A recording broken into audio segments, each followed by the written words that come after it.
In case you missed it, your host Kayla Blakesley is at it again. What did she say this time? Tune in to find out right now.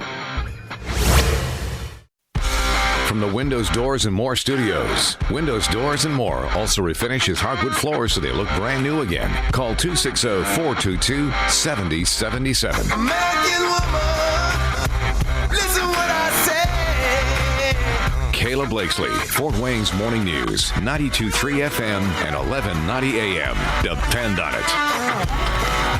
Well, and once again, I want to go ahead and just run right to our phone line this morning. So many guests on the line. We are joined live by Congressman Marlin Stutzman. He joins us every time here on the show so we can check in on the Capitol. So with that, Congressman, good morning.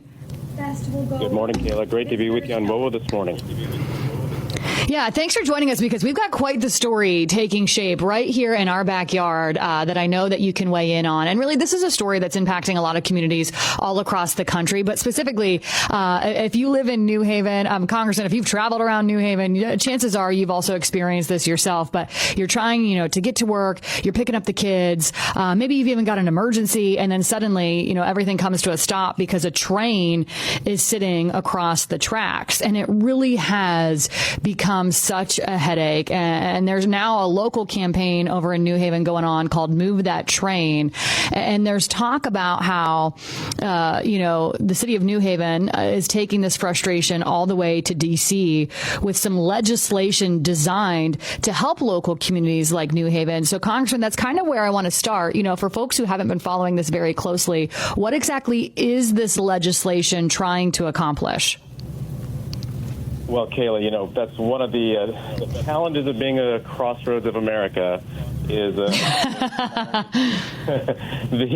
roads, but it's also the railroad. Of course, it doesn't take much to travel around northern Indiana, and you're going to cross a rail line somewhere. And it's a blessing, really. I mean, because of the transportation infrastructure that we have.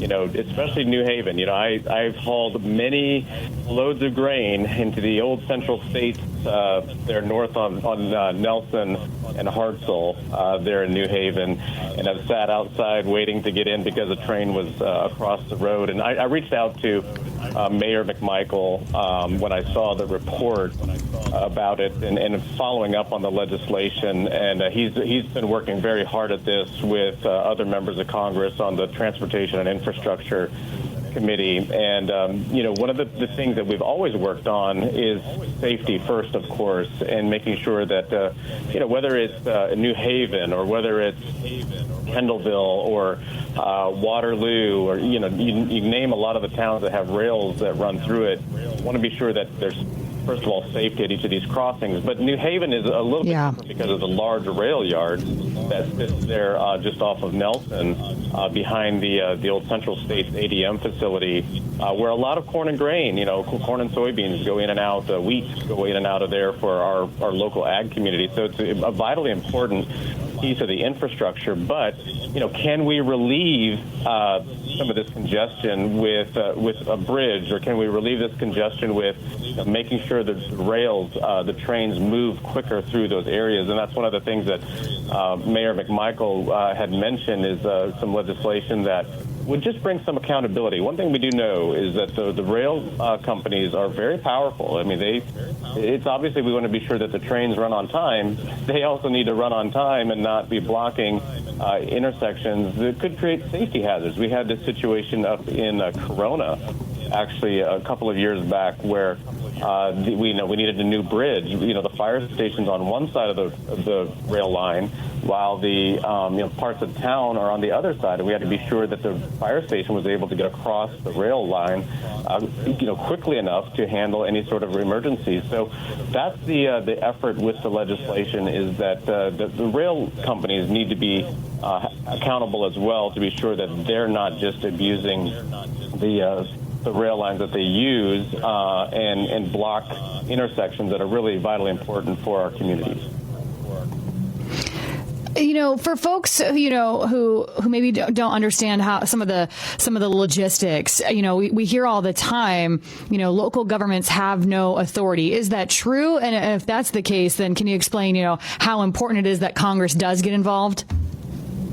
Yeah, no, it really is true because rail, of course, we talk about how, our country was built on our rail lines. Of course, when Abraham Lincoln and others, developed the West, that's coming through Indiana, the rail line connecting the East Coast to the West Coast was such an important piece to that. And that's interstate commerce. And so intrastate has very little ability to affect that because rail lines fall under interstate commerce much more than they do intrastate. Now, it takes both, it takes local communities, states, and federal working together, but a lot of these pieces come back under the U.S. Department of Transportation and, of course, Congress.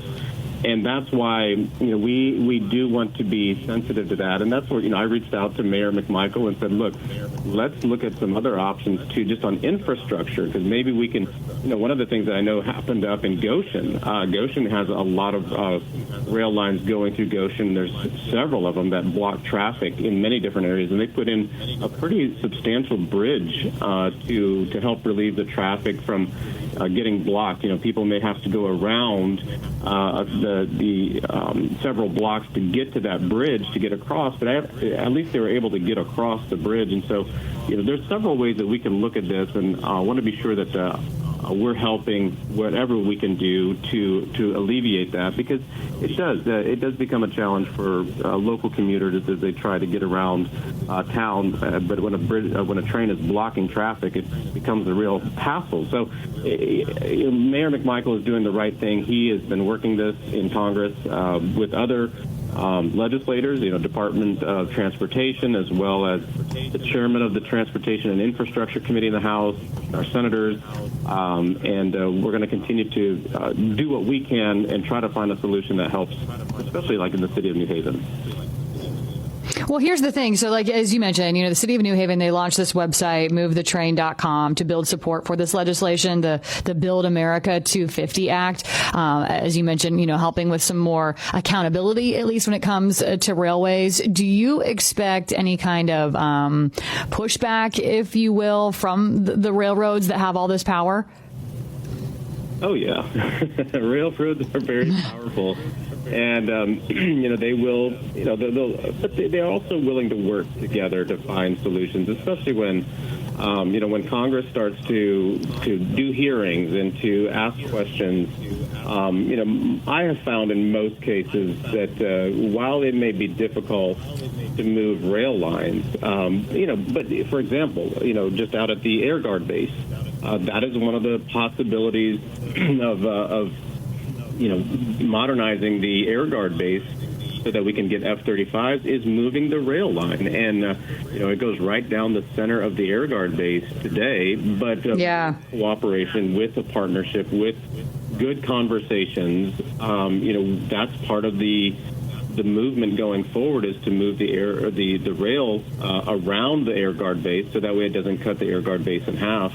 And so things do happen. It just takes some time. It takes good, solid solutions, and that's why I think that working with the city of New Haven, we can find something. We just have to make it a high priority. And I know that the mayor has done that, but we're going to continue to help in multiple ways. To try to find a solution that does that. And, again, like I said, it may not be able to move all those rail lines in New Haven. It may take more of building some bridges and some safety precautions and some accountability on the rail lines to be sure that trains don't sit and block traffic for, long periods of time. Okay, really quick, before I let you go, when it comes to, I'm going to call it success maybe, or just even a couple years down the road with this legislation, with working with New Haven and other communities and the railroads. I mean, what does potentially success look like, down the road? Well, I think you look at the city of Goshen. The city of Goshen has had success with the new bridge that was built on 33 that it really bypasses several intersections of rail that helped traffic move. It's a 2-lane bridge. It's quite lengthy if anybody's driven US 33 up through Goshen, past the Goshen High School, and it takes it kind of into the north side of downtown. And I think something like that is success. We'll have to look at what the roads are that are really seeing the major congestion. Is there a way to build something that would help alleviate the congestion and get around some of the traffic, the rail traffic that sits and blocks traffic?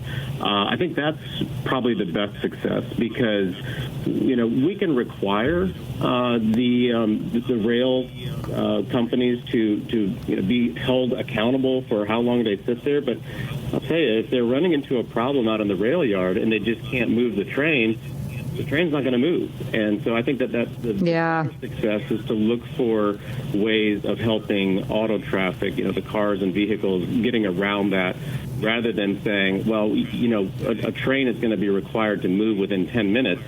Well, what if they have a safety issue that they just simply can't move it, and then are they held in violation? I think the better solution is to look for a way to help move traffic, car traffic, around those intersections and those places that are blocked, rather than trying to force the rail lines to be held accountable to some sort of time standard.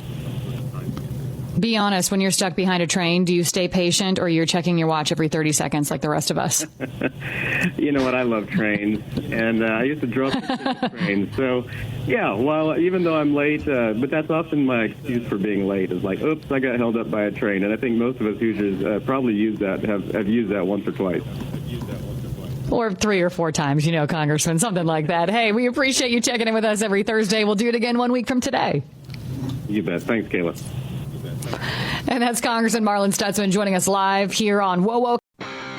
Hey, it's KB. As a show of appreciation for listening, use my promo code WOWO for deep discounts on all kinds of products at mypillow.com. That's promo code WOWO. Podcasts by Federated Media.